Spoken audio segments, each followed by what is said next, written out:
दोस्तों, आज की हमारी कहानी है एक मुट्ठी अनाज। जतिन ईंट की भट्टी में काम करने वाला 15 साल का एक लड़का था। 8वीं कक्षा तक पढ़ने के बाद उसने अपनी पढ़ाई छोड़ दी थी क्योंकि घर की जिम्मेदारियां उसके ऊपर आ गई थी। उसके पिता का देहांत हो चुका था। जहां वह रहता था उस जगह पर मजदूरी का ही काम मिला, तो वह ईंट के भट्टे में काम करना शुरू कर दिया। छोटी सी झोपड़ी में वह, उसकी छोटी बहन और उसकी माँ रहती थी। जरूरत से ज्यादा काम करने की वजह से उसकी तबीयत खराब हो गई। 3-4 दिन तक काम पर नहीं जा सका। 4 दिन के बाद काम पर गया। उसके मालिक ने कहा, हमें ऐसे मजदूर की जरूरत नहीं जो इतना नागा करे। उसने हाथ पैर जोड़े पर उसके मालिक ने उसे नहीं रखा और बाकी के पैसे भी नहीं दिए। जतिन के पास कोई काम नहीं था। जो भी थोड़े बहुत पैसे बचे थे वह खत्म हो गए थे। घर में खाने को कुछ भी नहीं था। जतिन अनाज के गोदाम चलाने वाले एक सेठ के पास गया और कहा, मुझे काम दे दो। सेठ ने उसे ऊपर से नीचे तक देखा। सोचा, इतना छोटा लड़का क्या काम कर पाएगा। उसने उससे कहा, तुम्हारे लायक यहाँ काम नहीं है। यहाँ भारी बोरियां उठानी है। मैं तुम्हें काम नहीं दे पाऊंगा। जब वहां से लौट कर जाने लगा तो उसने देखा कि अनाज की बोरियों से कुछ अनाज गिर रहा है। उसने सोचा, क्यों ना इन्हीं अनाज को मैं चुनकर ले जाऊं, कम से कम खाने की तो व्यवस्था हो जाएगी। इसी तरह रोज अनाज के गोदाम में जाता और वहां से अनाज चुनकर लाता। उसी से गुजर बसर करने लगा। एक दिन सेठ ने उसे देखा तो उससे पूछा, बेटा तुम इस अनाज का क्या करते हो। तो जतिन ने कहा, सेठ जी, इस अनाज से मेरा और मेरे परिवार का पेट भरता है। मेरे पास कोई काम नहीं, पिताजी भी नहीं है। घर में माँ और छोटी बहन है। इस अनाज को लेकर जाता हूँ, इसे साफ करके हम तीनों का पेट भरता है। सेठ को यह बात सुनकर बहुत बुरा लगा और वह चुपचाप अंदर चला गया।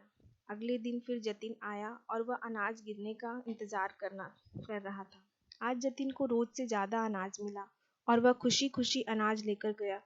रोज ऐसा होने लगा। जतिन को ज्यादा अनाज मिलने लगा। फिर जतिन को थोड़ा अजीब लगा कि रोज इतना अनाज का नुकसान सेठ जी क्यों करते हैं। तो वह जानने के लिए अंदर गया तो उसने देखा कि सेठ जी मजदूर को बोल रहे थे कि बोरी में थोड़ी ज्यादा छेद करना, ताकि अनाज ज्यादा गिरे और वह बच्चा ज्यादा अनाज लेकर जाए, जिससे उसके और उसके परिवार का पेट भर सके। यह बात सुनकर जतिन ने सेठ से पूछा कि सेठ जी, आपने ऐसा क्यों किया। तो सेठ जी ने उससे कहा कि बेटा, मैं अनाज का गोदाम चलाता हूँ। लोग मुझे अन्नदाता कहते हैं। मेरे पास से कोई भूखा रह जाए यह मुझे मंजूर नहीं। मेरे थोड़े से नुकसान से तुम्हारा और तुम्हारे परिवार का पेट भरता है तो मुझे यह नुकसान मंजूर है। एक मुट्ठी अनाज की कीमत मेरे लिए कुछ भी नहीं है, लेकिन एक मुट्ठी अनाज से तुम्हारा और तुम्हारे परिवार का पेट भर जाए, इससे बड़ी और क्या बात है। मेरे लिए जतिन को यह बात बहुत अच्छी लगी। जतिन खुश हो गया और रोज आता था। जतिन को यह भी अच्छा नहीं लगता था कि हर रोज ऐसे मुफ्त में अनाज लेकर जाए। वह सेठ जी से बोला, आप मुझे कुछ काम ही दे दीजिए। सेठ जी ने मन रखने के लिए फाइल इधर उधर करने का काम दे दिया। ज्यादा मेहनत का नहीं था। धीरे धीरे यहाँ जतिन बड़ा हुआ और वहां पर सेठ जी का आधा काम संभालने लगा। एक दिन सेठ जी बहुत बीमार पड़ गए और उनकी गोदाम की देखरेख करने वाला कोई नहीं था। जतिन भी अब दूसरे काम के सिलसिले में बाहर जा चुका था। गोदाम अब बंद हो चुका था। जतिन अब बाहर से पैसा कमाकर आया तो उसने सोचा कि पहले सेठ जी से ही मिल लूं। सेठ जी से मिलने आया तो उसने देखा कि सेठ जी का गोदाम बंद हो चुका है और उसे पता चला कि वो बहुत बीमार है। तो वह सेठ जी के घर गया। उसने पूछा कि सेठ जी, आपको क्या हो गया है, आपकी तबीयत इतनी खराब कैसे हो गई। सेठ जी ने कहा, बुढ़ापे का शरीर है बेटा, बीमारियां तो अपना घर बनाएगी ही। गोदाम बंद होने की वजह से आर्थिक तंगी से गुजर रहा हूँ। मेरे पास तो अब घर में खाने को भी कुछ भी नहीं। फिर जतिन ने सेठ जी के लिए कुछ खाने का इंतजाम किया और उसे अच्छे डॉक्टर को दिखाया। सेठ जी ने पूछा, जतिन तुम मेरे लिए इतना क्यों कर रहे हो, मेरे तो अब जाने का वक्त हो गया है। जतिन ने कहा, ऐसा मत कहिए सेठ जी, आपने जो मेरे लिए किया उसके आगे तो यह कुछ भी नहीं।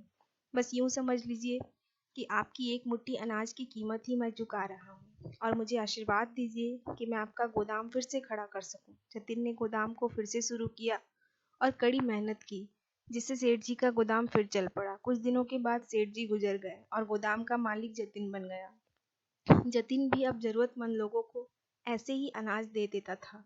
यह नेक काम उसने अपने सेठ जी से ही सीखा था।